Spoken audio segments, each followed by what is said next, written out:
नमस्कार, स्वागत है आपका द न्यूज पर। मैं हूं आपके साथ शिप्रा सैनी। कर्नाटक में अडानी ग्रुप को निवेश का न्योता दिया गया है, जिसके बाद सियासी जंग कर्नाटक में छिड़ चुकी है। दरअसल अडानी विरोधी कांग्रेस पार्टी ने अब कर्नाटक में सत्ता पर काबिज होते ही अडानी ग्रुप को वहां निवेश का न्योता दे दिया है, जिसको लेकर अब बीजेपी के राष्ट्रीय महासचिव बीएल संतोष ने बड़ा हमला कांग्रेस पार्टी पर बोला है। अडानी विरोधी कांग्रेस पार्टी और उनके नेता राहुल गांधी पर बड़ा हमला बोलते हुए राष्ट्रीय महासचिव बीजेपी के बीएल संतोष ने ये एमबी पाटिल को टैग करते हुए लिखा कि आपने अपने नेता राहुल गांधी को बिल्कुल सही जगह दिखाई है, बहुत बढ़िया। तो इस तरीके से बीएल संतोष ने एमबी पाटिल, जो कि उद्योग मंत्री हैं कर्नाटक सरकार में, जिनकी तरफ से बयान ये दिया गया था कि अडानी ग्रुप को वो कर्नाटक में निवेश का न्योता दे रहे हैं, उन्हें कोई तकलीफ नहीं है अगर अडानी ग्रुप कर्नाटक में निवेश करता है, वो उनका स्वागत करेंगे। जिसके बाद उन्होंने अपने ट्वीट में एमबी पाटिल को टैग किया है और राहुल गांधी पर इस तरीके से बड़ा हमला बीएल संतोष की ओर से बोला गया है, जिस पर अब एमबी पाटिल ने भी पलटवार किया है और जवाब दिया है। ट्वीट किया गया है, उनकी तरफ से लिखा यह गया है कि कांग्रेस पार्टी और कर्नाटक सरकार संविधान, लोकतंत्र और कानून के शासन में विश्वास करती है। जो भी कंपनी कर्नाटक में कानूनी तरीके से निवेश करना चाहती है, उसे प्रोत्साहित किया जाएगा। किसी भी कंपनी को हमारे राज्य और इसके संसाधनों का अनुचित लाभ उठाने की परमिशन नहीं दी जाएगी। कर्नाटक में अडानी का स्वागत करने के लिए कांग्रेस पार्टी तैयार है, ये कांग्रेस पार्टी के नेता बोल रहे हैं। तो जाहिर तौर पर ये एमबी पाटिल का जवाब है बीएल संतोष के ट्वीट पर, जिसके बाद अब देखने को ये मिल रहा है कि इस पूरे मुद्दे को लेकर बीजेपी और कांग्रेस पार्टी कर्नाटक में आमने सामने आ चुकी है। चूंकि कर्नाटक विधानसभा चुनावों में भी राहुल गांधी जब कर्नाटक के चुनावी दौरे पर पहुंचे तो खूब उन्होंने अडानी ग्रुप को लेकर सवाल उठाए। वो पानी पीते रहे और अडानी और मोदी गाते रहे। इस तरीके से राहुल गांधी लगातार हमलावर नजर आए। संसद से लेकर सड़क तक कांग्रेस पार्टी ने खूब हंगामा बरपाया। अडानी ग्रुप के खिलाफ काफी बयानबाजी की गई। प्रधानमंत्री नरेंद्र मोदी जो है अडानी ग्रुप को फायदा पहुंचा रहे हैं, परम मित्र हैं, तमाम तरह के आरोप लगाए गए। पूरा देश अडानी को बेचने की तैयारी है, इस तरीके के आरोप जो है वो राहुल गांधी और उनकी पार्टी के तमाम नेताओं ने लगाए। लेकिन देखने को ये मिल रहा है कि राज्य स्तर पर तो कांग्रेस पार्टी अडानी ग्रुप से हाथ मिला रही है, वहां उन्हें निवेश के लिए न्योता दे रही है, उनका स्वागत कांग्रेस शासित राज्यों में करने के लिए तैयार है। फिर चाहे बात कर्नाटक की हो, फिर चाहे बात राजस्थान की हो या छत्तीसगढ़ की हो, लेकिन राष्ट्रीय स्तर पर कांग्रेस पार्टी अडानी ग्रुप के खिलाफ, उद्योगपति अडानी के खिलाफ अभी भी बयानबाजी कर रही है। अभी भी प्रधानमंत्री नरेंद्र मोदी को गौतम अडानी का नाम लेकर उन पर सवाल उठाए जा रहे हैं। इस तरीके से जनता को बेवकूफ बनाया जा रहा है। तो कांग्रेस पार्टी का ये दोगला चेहरा जो बेनकाब हुआ है एमबी पाटिल के इस बयान के बाद कि कांग्रेस पार्टी अडानी ग्रुप का स्वागत करने के लिए कर्नाटक में तैयार है।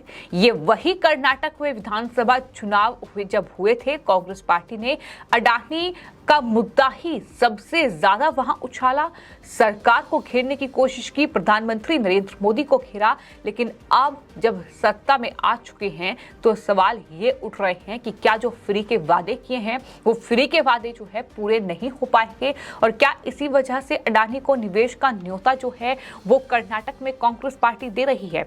कुल मिलाकर इस पूरे मामले को लेकर अब बीजेपी के जो राष्ट्रीय महासचिव हैं बीएल संतोष, साथ ही जो उद्योग मंत्री हैं सिद्धरमैया सरकार में एमबी पाटिल, वो आमने सामने आ चुके हैं।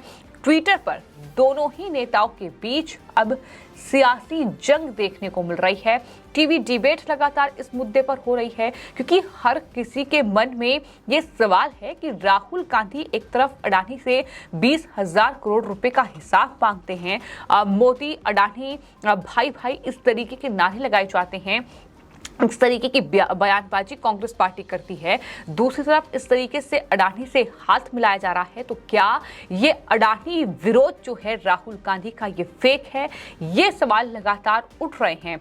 आपको ये बता दें कि बीएल संतोष की ओर से जब ये ट्वीट किया गया कि एमबी पाटिल ने राहुल गांधी को अब उनकी सही जगह दिखा दी है, ये कहकर कि वो अडानी का स्वागत करने के लिए कर्नाटक में तैयार है। अब सियासी जंग देखने को मिल रही है। एमबी पाटिल की ओर से जवाब दिया गया। एमबी पाटिल जो कि उद्योग मंत्री हैं, वो यही नहीं रुके, उनकी तरफ से सिलसिलेवार ढंग से कई ट्वीट किए गए, जहां पूर्व मुख्यमंत्री जो थे कर्नाटक में बीजेपी के बम्बई, उन्हें टैग किया गया। इसके अलावा लक्ष्मण सवादी और कई नेताओं को टैग करते हुए उन्होंने लिखा कि अभी कोई एलओपी नहीं है, यानी लीडर ऑफ अपोजिशन नहीं है।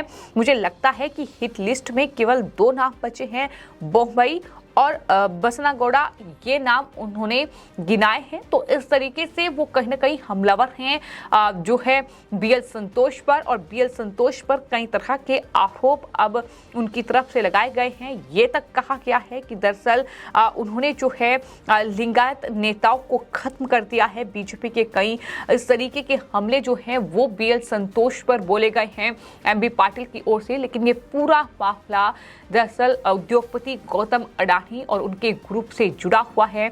आपको ये बता दें कि पहले ही जो बीजेपी की सरकार कर्नाटक में थी, बम्बई मुख्यमंत्री थे, उस दौरान जब इन्वेस्टमेंट समिट वहां रखी गई थी तो गौतम अडानी और उनके ग्रुप ने कर्नाटक में इन्वेस्टमेंट की बात कही थी। खबर यह है कि अभी तक अडानी ग्रुप जो है जब इन्वेस्टमेंट की बात उनकी तरफ से कही गई थी तो 20,000 करोड़ रुपए का निवेश कर चुका है।